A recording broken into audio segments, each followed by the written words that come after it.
y bienvenidos a las entrevistas en Religión Digital. Hoy tenemos el placer de poder charlar con el padre Juan Carlos Escanone. Es jesuita, argentino. Puede presumir, yo creo que de los pocos o de los muchos que pueden presumir de haber sido profesor del Papa, del Papa Francisco, y su amigo personal. Le dio clases de griego, de latín. No, griego y literatura, solo. Antes de que él fuera jesuita. De amigo personal es demasiado decir, que fui profesor de griego, sí, y de literatura. Convivió con él 10 años. Ah, sí, eso sí, como, digamos, compañero de comunidad. Y además compañeros en la compañía. Por supuesto, no, por muchos sentidos sí. Una de las cosas por las que usted ahora mismo está de columnista en la Civiltà Católica en Roma. Sí. Está trabajando allí. Sí. Y se vuelve ya a Argentina. Después, a mitad de marzo, vuelvo a Argentina.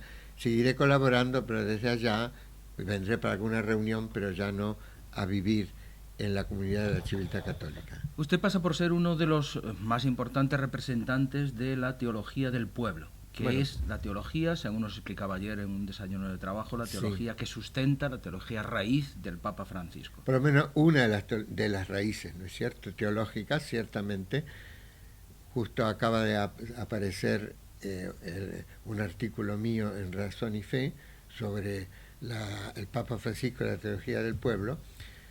Y yo pienso que sí, que sobre todo en la exhortación Evangelii Gaudium, el gozo del Evangelio, uno puede ver muchos rastros de teología del pueblo y aún más cosas que el Papa lo lleva adelante, es decir, basándose en aportes de algunos teólogos de teología del pueblo, como por ejemplo Lucio Gera o Rafael Tello, etcétera, como que él la reflexión teológica y pastoral la lleva adelante en varios de los temas. Me llamó mucho la atención. Luego es un Papa pastor, pero como decía usted ayer, que teologiza. Claro, él tiene una base teológica sólida, pero además no solamente la recibe, sino que la elabora, pero siempre con un enfoque pastoral. Y después esa cualidad innata que tiene de saberla comunicar también. Sí, él sabe comunicar, él siempre habló muy bien de una forma al mismo tiempo profunda y sencilla, que la gente entiende, no solamente los teólogos o los especialistas clérigos, sino que todo el mundo entiende y que no por ser sencillo deja de ser profundo, como pasa con el Evangelio. El estilo de las parábolas del Evangelio, por ejemplo. Claro, por y el eso sentido del humor que tiene, ¿no? Sí. Esas salidas espontáneas que tiene. ¿Eso es típico argentino o es suyo personal? Bueno, hay muchos argentinos que lo tienen, yo por ejemplo no, pero es suyo personal, aunque digamos es parte de muchos argentinos. La teología del pueblo es una rama de la teología de la liberación. Se la puede considerar así. ¿En qué se diferencian?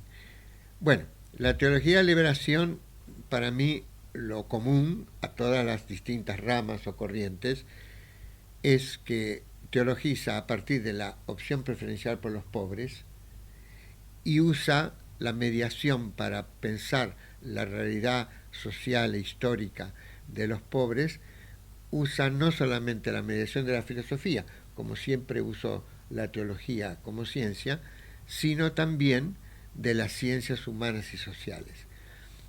¿Qué pasa? Que hay corrientes que privilegian más un análisis social, socioestructural, ciencias como la sociología, ciencias económicas, etc. Y esta más bien usa mucho la historia y las ciencias de la cultura y de la religión como mediación, sin negar el aporte del análisis social.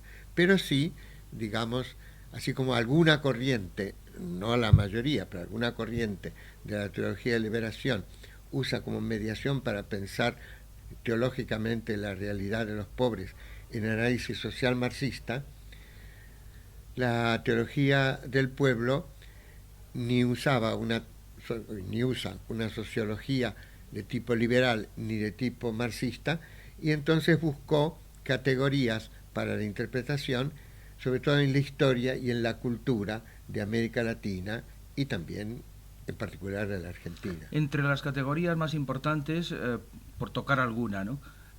La inculturación, que es el principio de la encarnación, llevado a la práctica. Claro, lo que pasa es que eso ya no es solamente de la teología del pueblo, pero sí, Juan Pablo II, a nivel magisterio, fue el primero que usó la palabra inculturación, y él dice en analogía con la encarnación. De hecho, el documento de Puebla habla en muchas ocasiones, y aún inspirado en la teología del pueblo, porque Lucio Gera, el principal exponente, que ya falleció, él fue el que redactó la parte del documento de Puebla sobre evangelización de la cultura, o uno de los principales redactores, y la religiosidad popular, un padre de Schoenstatt, Joaquín Allende, que estaba en la línea de la teología argentina, él le llamaba la teología de la pastoral popular. Entonces ya en Puebla aparece la encarnación del Evangelio, la encarnación de la fe en la cultura y las culturas. Pero la palabra inculturación, bueno, ya lo usó el padre Arrupe, el general de la compañía en el Sínodo del 74, etc., pero a nivel magisterio el primero fue Juan Pablo II. Yo recuerdo que en el 81, ya en la exhortación posinodal sobre la catequesis tradende, ya habla de la inculturación de la catequesis, y ya antes había hablado el Papa Juan Pablo a la Comisión Bíblica sobre la inculturación de la palabra de Dios en las culturas de la Biblia, y que tenía que seguirse también en las culturas actuales. Pero eso fue en el 81, y ya en el 85 tuvimos en San Miguel, en la Argentina, un congreso sobre evangelización de la cultura e inculturación del Evangelio, que lo organizó Bergoglio, que era el rector de las facultades de Filosofía y Teología de San Miguel, y yo le ayudé sobre todo en la parte de preparación académica, y él tuvo ya en ese momento el discurso inaugural y el discurso final, pero en el discurso inaugural da mucha importancia al tema de la inculturación. Y ahora en Evangelii Gaudium, en la exhortación apostólica, toca mucho el tema de la inculturación, aún habla de la evangelización como inculturación. Es decir, que la fe no solamente entra en las personas, sino en los pueblos a través de su cultura, purificando las culturas, lo que puedan tener de no humano, por ejemplo la antropofagia o la poligamia o cosas así, los sacrificios humanos, como había por ejemplo en los aztecas, purificándolo, pero llevando a la perfección todos los valores, todo lo bueno de la cultura. De tal manera que él habla del rostro multiforme de la Iglesia, multiforme porque pluricultural. Entonces dice, aunque hubo culturas que sirvieron a la encarnación de la fe, sobre todo, bueno, primero la cultura hebrea, pero luego la griega, la latina, la germánica, las culturas europeas, eslava, etcétera, ¿no? La fe no se identifica con ninguna cultura, ni siquiera con la cultura europea, sino que es transcultural, pero se encarna en todas, purificándolas de los antivalores y llevándola a perfección. Es decir, no la niega, sino al contrario, la exalta. Los teólogos generalmente dicen que la gracia supone la naturaleza.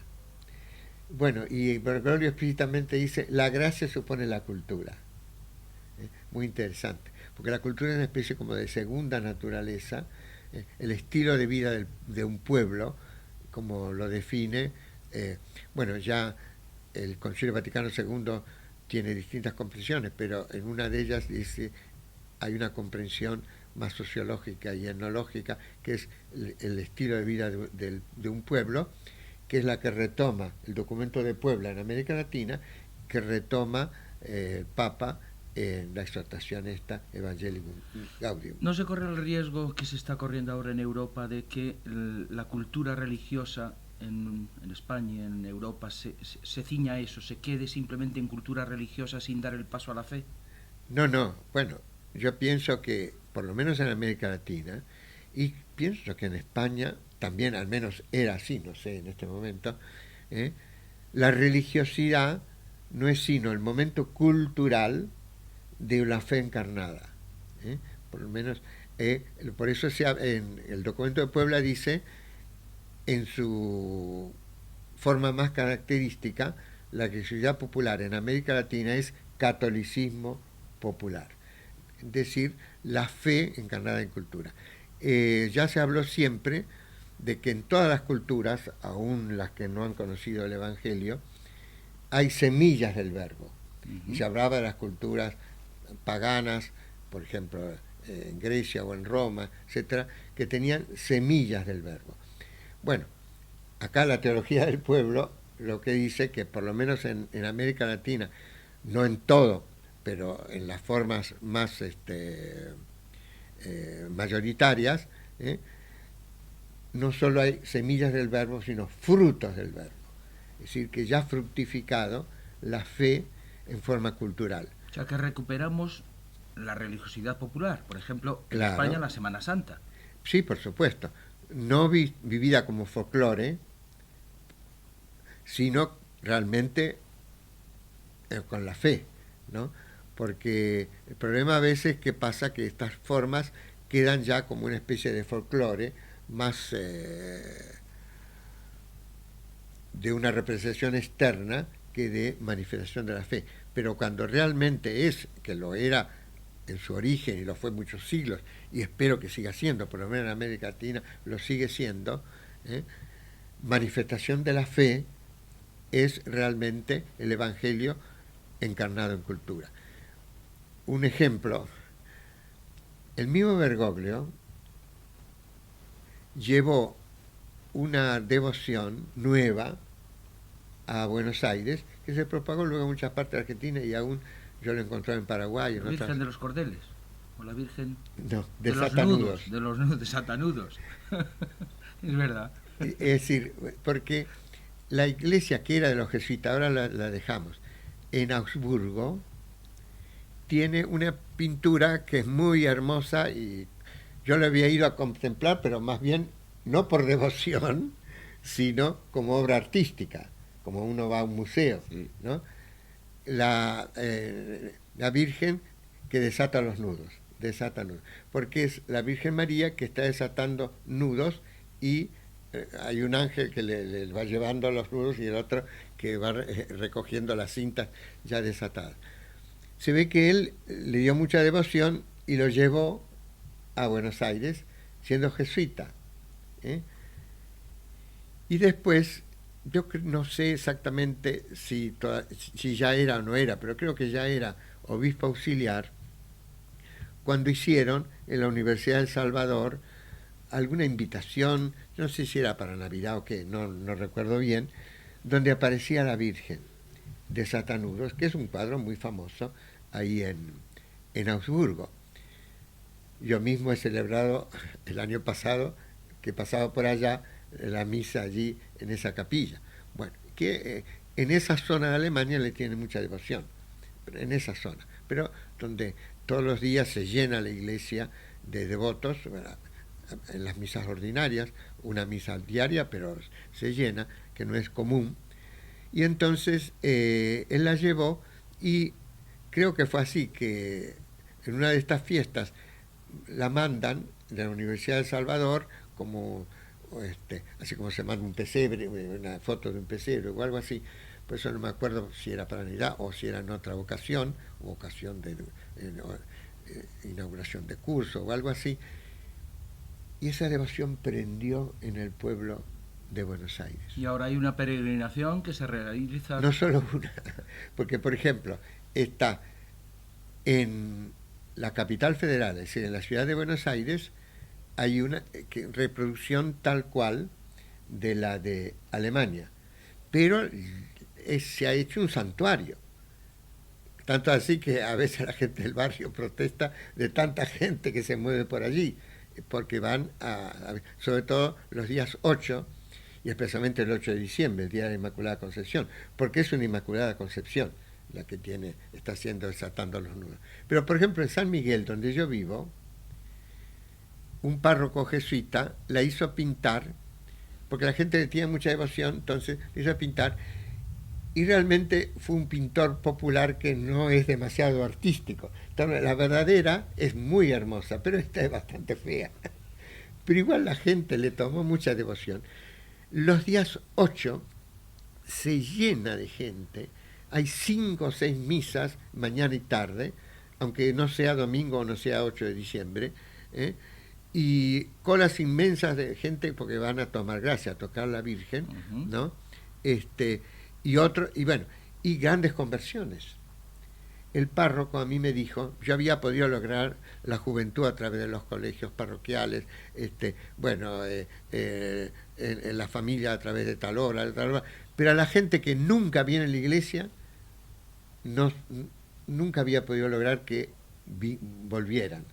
A lo más venían para que sea algún bautismo o por algún difunto. Bueno, y con los desatanudos, gente que hacía 30, 40 años que no se confesaba, vienen a confesarse, a recibir la Santa Comunión. Es el milagro de la Virgen de Satanudos. Claro, y que hay gente que no va a misa los domingos, pero los días 8 sí, ¿no? Bueno, tal manera que ha sido ahí en San Miguel y de toda la zona alrededor una conmoción religiosa muy fuerte, donde se ve la gracia de Dios, porque no es meramente algo social, sociológico, claro. También lo es. ¿Qué quiere hacer el Papa con la Iglesia? ¿Quiere hacerla más evangélica? Claro, el Papa quiere que la Iglesia sea más evangélica, sea misionera y tenga una conversión pastoral.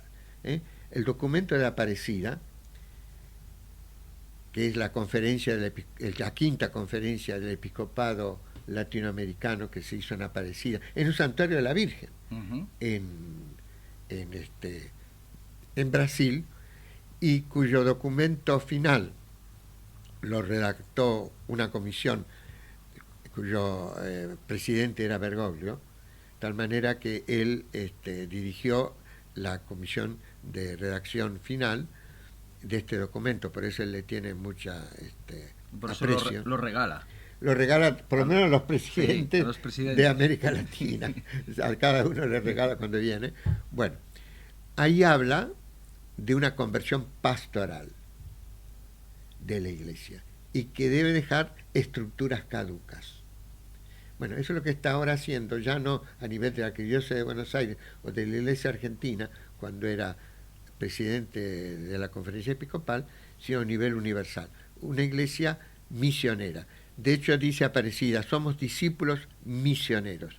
No discípulos y misioneros, sino discípulos misioneros. Porque si somos discípulos de Cristo, necesariamente debemos de ser misioneros. Y él habla de una iglesia, entonces, que sale hacia afuera. No involuciona hacia adentro, sino sale hacia afuera. Dijo que prefiere una iglesia herida, un accidente de tránsito, porque salió hacia afuera, que no enferma porque se queda siempre en casa. ¿Eso está significando una revolución tranquila, pero una revolución profunda en la Iglesia actual? Yo creo que sí, ¿no? Una verdadera reforma, ¿no? Digamos, en ese sentido revolución, es decir, y yo veo en la Argentina, ahora en Italia, como los que están afuera se sienten interpelados. A veces gente que es atea, y sin embargo este Papa los toca. Por ejemplo, no me acuerdo cómo se llama, el director del diario La República. Scalfari. Bueno, Scalfari, por ejemplo, uno de otros, ¿no? Pero que como que se sienten interpelados. Y lo mismo pasa con las otras religiones. De hecho, él cuando era arzobispo de Buenos Aires, fomentó mucho el diálogo, que no es fácil, y es uno de los pocos lugares donde realmente se da bien, entre maometanos y judíos y cristianos. Pero sobre todo, digamos, porque cristianos y judíos sí, cristianos y musulmanes también, pero entre los tres no es tan fácil. Y él tiene amigos, Rabino Spurka, que ha escrito un libro con él, pero también no recuerdo el nombre, un líder también, musulmán, argentino, sí, argentino también, y que ha escrito también, se abrazaron en el Mudo, y los dos han escrito para Civiltà Católica su impresión de ese viaje, etcétera. Pero el diálogo ya estaba, ya de hace años. Hay que saber que Buenos Aires, aunque la mayoría son cristianos y católicos, tiene una de las comunidades judías más importantes del mundo. Después de Israel y de Estados Unidos, no sé si algún otro país, es que proporcionalmente a la población, una población judía muy importante, y judíos que tienen lugares claves en la sociedad, tanto de profesores universitarios como intelectuales, como periodistas o artistas, etcétera, ¿no? Pero también por la fuerte inmigración sirio-libanesa, aunque hay muchos católicos maronitas, pero también hay muchos musulmanes, no solo en Buenos Aires, sino en toda la Argentina, ¿no?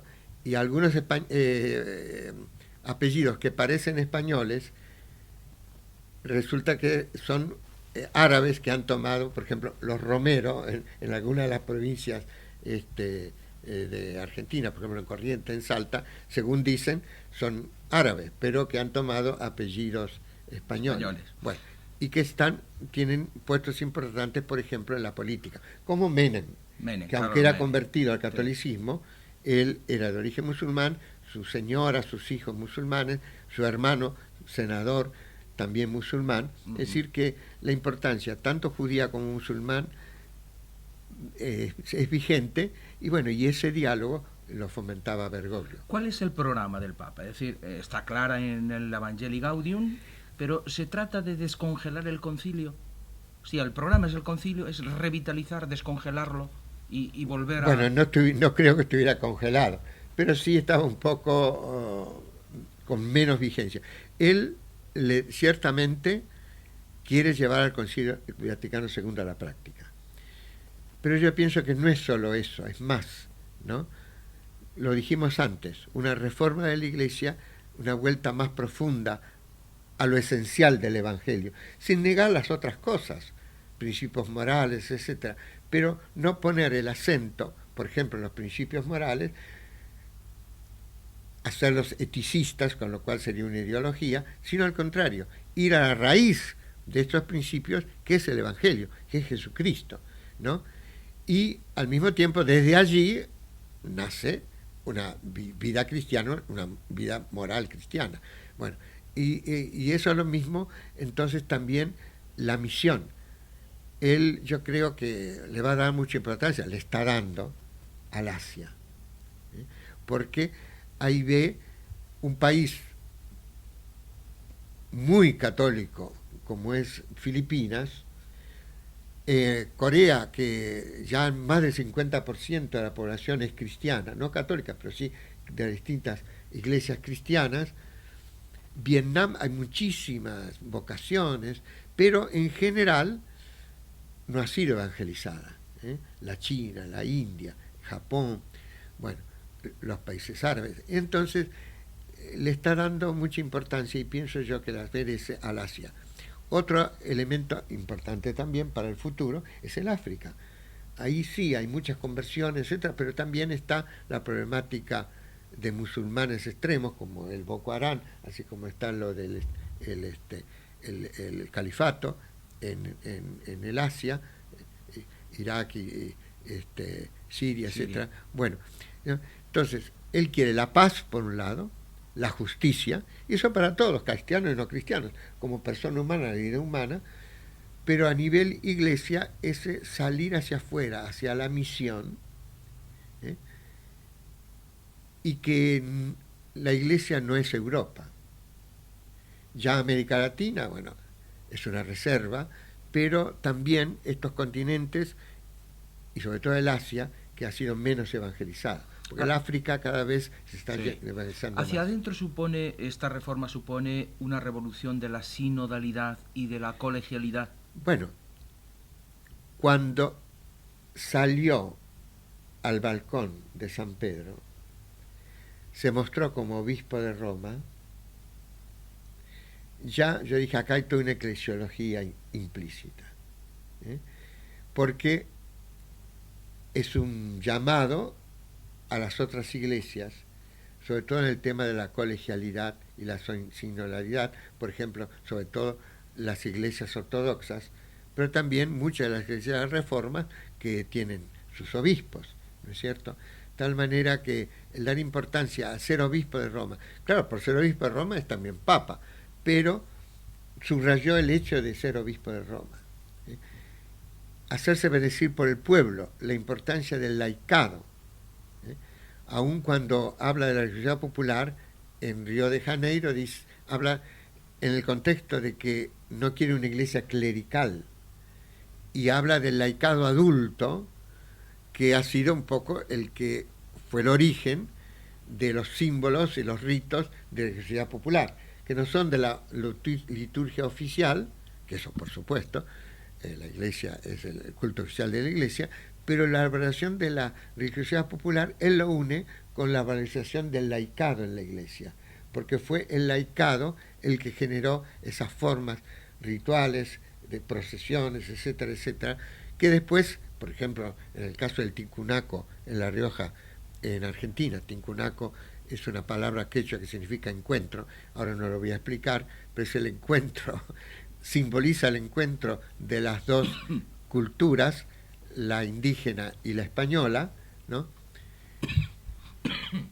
Y bueno, eso lo creó el pueblo, devoción del pueblo. Luego lo aceptó la iglesia oficial. Al principio, según la historia que yo he leído, el mismo obispo, que no era el de La Rioja, sino Córdoba, La Rioja bueno, en Argentina y Córdoba en Argentina, no las españolas, era la Nueva Rioja o la Córdoba de la Nueva Andalucía. Bueno, era el obispo de Córdoba, el cual pertenecía a La Rioja, sospechaban de estas devociones y de estas procesiones, del encuentro del Niño Jesús, alcalde de la ciudad de La Rioja, y San Nicolás, bueno, la procesión de los que representaban a los indígenas, otra que representaba a los españoles, y el encuentro de las dos. Bueno, entonces sospechaba, y recién cuando hubo curas riojanos que entendían de adentro, luego los mismos obispos, y después un obispo en La Rioja, los aceptaban, pero nació de los laicos. Por eso el Papa lo une, la religión del pueblo, con el laicado adulto, un laicado adulto consciente de sí mismo y creador también de símbolos y ritos, que aunque no fueran oficiales, pero que luego la iglesia oficial acepta. ¿Quiénes son los más reticentes, los más reacios, los más resistentes a esta reforma? ¿La curia, los cardenales? Bueno, no se puede universalizar. Hay gente en la curia, hay algunos cardenales, etcétera, ¿no? Yo le diría de otra manera. El Papa en Evangelii Gaudium critica, cuando habla de que la realidad es superior a la idea, critica muchos ismos. Y hay dos que a mí me llaman mucho la atención. Una ética sin bondad, que sería un eticismo, y una inteligencia sin sabiduría, que sería un intelectualismo. Es decir, la ética es fundamental, pero sin bondad ya no es ética. Se hace una ideología eticista, que yo, con los principios éticos, condeno a los otros, me siento superior, los condeno, etc. Bueno, ese tipo de actitud la critica mucho el Papa. Porque habíamos caído mucho en ella. Porque algunos caían en ella. De hecho, él, no me acuerdo exactamente la expresión, pero lo saca de Meditaciones sobre la Iglesia de Lubac, algo así como espiritualismo, bueno, secularismo espiritual, algo, no me acuerdo, tendría que ver el texto, pero yo lo vi reflejado en esto. En cambio, la bondad, la misericordia es lo que nos hace cristianos, y comprender no solamente los principios, sino las personas, que no chocan, pero que el principio no se aplica unívocamente, ahistóricamente, casuísticamente para condenar, para juzgar, sino al contrario, como diría Santo Tomás de Aquino, en forma analógica.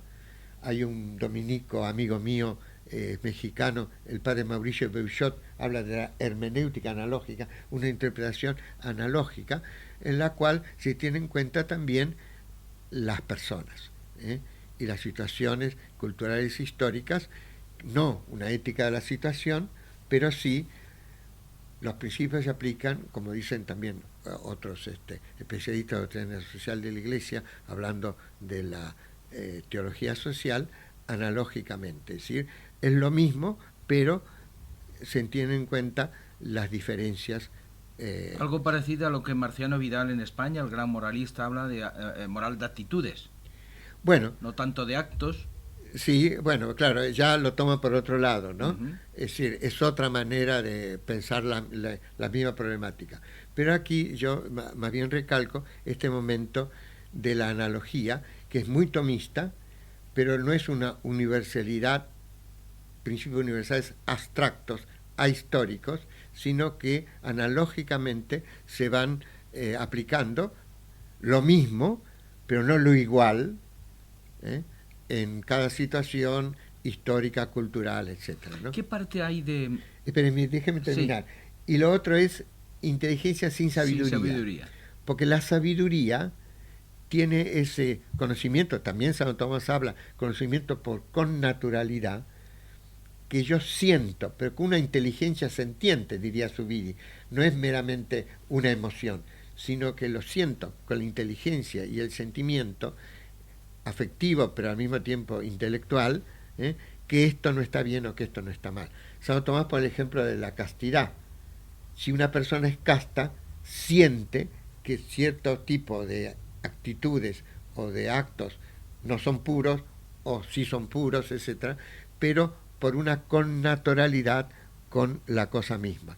Él dice una connaturalidad con las cosas divinas, ¿no? Uh-huh. Bueno, y sobre eso habla por lo menos 2 veces, la connaturalidad que da el amor y la otra connaturalidad con las cosas divinas, 2 veces en la exhortación. Y bueno, entonces una inteligencia sin sabiduría sería también un intelectualismo.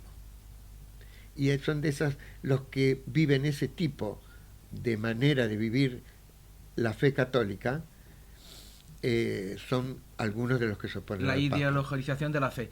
¿Qué porcentaje hay entre los que se oponen con mayor resistencia a los cambios del Papa, el que el Papa está cuestionando la forma de vida de algunos clérigos, o de muchos clérigos? No quiere obispos príncipes, no quiere grandes alardes, quiere austeridad, quiere pobreza, quiere una iglesia pobre. El que esté cuestionando la forma de vida que hasta ahora era habitual, al menos en Europa. En algunos. En muchos. Bueno, sí. En muchos obispos. Es decir, aquí los obispos siguen viviendo en palacios. Ajá. Bueno, por eso, yo pienso que muchos siguen el ejemplo. Otros a lo mejor se resisten o no lo ven bien. Porque algunos también es una manera de decir, bueno, no, pero es... Justo estaba leyendo estos días, San Bernardo le escribe primero una carta o unas cartas y luego todo un tratado de 5 libros a un hijo espiritual de él que lo hicieron papa, uh-huh. Eugenio III, que es beato de la iglesia también, que era un cisterciense como San Bernardo, y creo que de la misma monasterio de Clarival, que lo hacen papa. Y entonces una de las cuestiones que critica en ese tiempo, en la Edad Media, a algunos que estaban alrededor del Papa, el que se vistieran de púrpura y estuvieran bajo techos de oro, ¿no? Y entonces le dice a Eugenio III, que luego ahora es beato de la Iglesia, le dice que tenga cuidado, ¿no?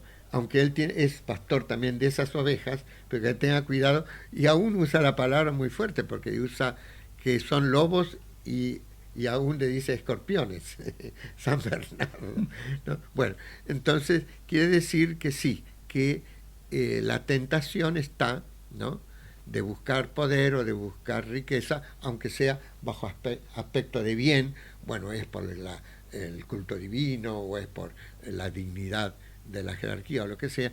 Bueno, y el Papa quiere volver a Jesús de Nazaret, a Pedro, que era pescador, es decir, una iglesia más sencilla, más dedicada plenamente a los otros, misericordiosa, Hospital y de misionera. campaña, que Es llama lo él. que él dice en el hospital de campaña, sí. ¿Está en peligro? ¿Quién? ¿Está en peligro físicamente el Papa por querer...? Bueno, todos los papas hemos visto que están en peligro porque, fíjate, hubo varios atentados a Juan Pablo II, lamentablemente lo hirieron, aunque gracias a Dios, porque un movimiento que hizo en un momento no lo mataron. Dicen ahora que había en Filipinas todo un complot para ¿Sí? atacar al Papa. Una rama de Al Qaeda. Sí, no sé exactamente, pero leí en el diario, Sí. pero no sé los detalles. Bueno, es decir, que está en peligro. Además de los locos, puede haber gente contraria. Bueno, pero evidentemente él no se cuida demasiado. Yo pienso que está, bueno, en las manos de Dios, ¿no es cierto? Y él está con esa confianza radical en Dios, que es un dolor de cabeza para la Guardia Suiza y para los que tienen la seguridad. ¿Se siente revestido de una misión? ¿Él sabe que tiene que cumplir una misión y que no tiene demasiado tiempo? Yo pienso que sí, que él sabe que él tiene una misión, eso es obvio. Ahora, que tenga el tiempo del tiempo, bueno, está en las manos de Dios. Pero evidentemente que él, aún más, antes de ser elegido, el cónclave no, pero el consistorio previo al cónclave ya le dio una serie de orientaciones para el que fuera elegido el Papa. Y según dicen, creo que hasta lo publicaron después, lo que él dijo, cuando él dijo, que es una de las razones por las cuales lo votaron, que quería una iglesia que saliera hacia afuera. Que no fuese autorreferencial. Claro, la palabra es esa, autorreferencial, que no fuera autorreferencial. Y bueno, lo contrario a autorreferencial es misión, porque he sido enviado. Cristo dice, yo he sido enviado por el Padre, ¿no? Y Él envía a los apóstoles. Que también son enviados, misioneros. Bueno, entonces quiere una iglesia enviada, misionera, no autorreferencial, sino referida a todos, aún a los no cristianos, pero especialmente a los que sufren, a los pobres, a los enfermos, a los inválidos. Dicen que está pensando en retirarse a los 80 años. Quedarían 2. No lo creo. No. Se retirará, yo pienso, cuando sienta que no tiene fuerzas Físicas. Pero no creo que tenga una fecha. Una vez iniciado el camino, una vez marcada tendencia, ¿es previsible que se pueda romper esa tendencia y que se pueda involucionar? Todo es posible, pero no creo que sea previsible. Es decir, que siempre hay resistencias y gente que querrá volver a cosas que ya pasaron. Pero nunca el pasado, no lo de Manrique, el pasado siempre fue mejor, ¿no? Y aunque hubiera sido mejor, nunca se puede volver hacia atrás. Pero evidentemente que se puede ir poniendo tanta resistencia que el ritmo se detenga o sea menos rápido. Yo pienso que en este caso va adelante y que hay mucho apoyo de todo el pueblo. El pueblo de Dios lo apoya.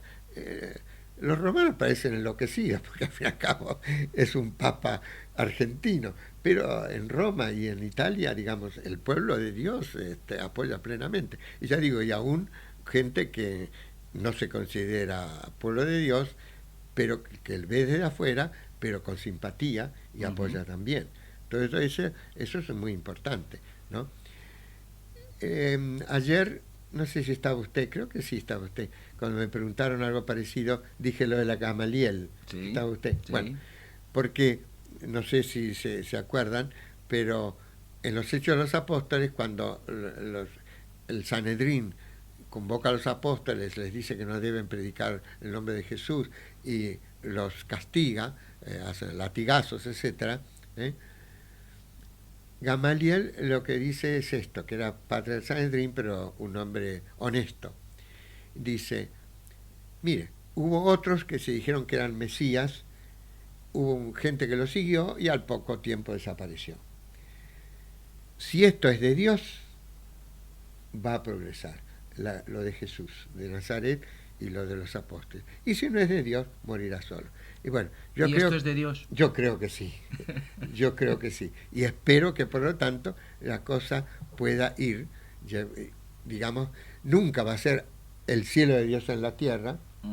Siempre somos pecadores, el mismo Papa lo dice, que él mismo y todos nosotros somos pecadores, y por lo tanto hay una iglesia de pecadores. Siempre habrá entonces por lo tanto pecados, imperfecciones, inconsecuencias con el Evangelio, etcétera. Pero creo que este movimiento tan fuerte que se está viendo es de Dios y que va a lograr sus frutos. Terminamos. Se está convirtiendo, en cualquier caso, en un faro de esperanza, no solo para el interior de la Iglesia, no solo para los católicos, sino para el mundo en general. Yo creo que ya lo es. Si la Iglesia fue capaz de cambiar, ¿por qué no puede cambiar el sistema económico, el sistema financiero, el sistema político, la ONU? Bueno, es decir, se está convirtiendo, ya se ha convertido, pienso yo, en un líder mundial, ¿no? Ahora, que sea escuchado, que no sea escuchado, hasta dónde se ha escuchado, bueno, eso ya depende, ¿no? Pero, por ejemplo, lo de Israel y Palestina, bueno, no solo su visita a Tierra Santa, sino luego cuando convoca al Vaticano, al presidente de una y de otra, nadie dice que es un fracaso. Fue un impacto fuerte, cultural, aunque no haya logrado las consecuencias políticas y militares que hubieran sido de desear. Pero hubo como un avance importante. Esto es posible. Como el abrazo con el líder musulmán y el rabino, Skurka, uno dice, esto es posible. Si se está dando, aunque sean pequeños, esto es posible. Y bueno, entonces pienso yo que también a un nivel ya no eclesial o de relación con las otras iglesias cristianas y aún con las otras religiones, sino una acción laico, político, económico, como ya lo decía el Foro de Porto Alegre, otro mundo es posible. Otro mundo es posible. Y uno de los que pueden o están ya posibilitándolo, que no es el único, es el Papa Francisco. Como argentino y como jesuita, se siente orgulloso de este Papa. No, contento, claro, sí. Mucho más, además, no solo argentino y jesuita, sino que he convivido mucho con él. Y por ser su amigo y su profesor. ¿Era buen alumno? Era no el mejor de la clase, pero uno de los mejores. Sí.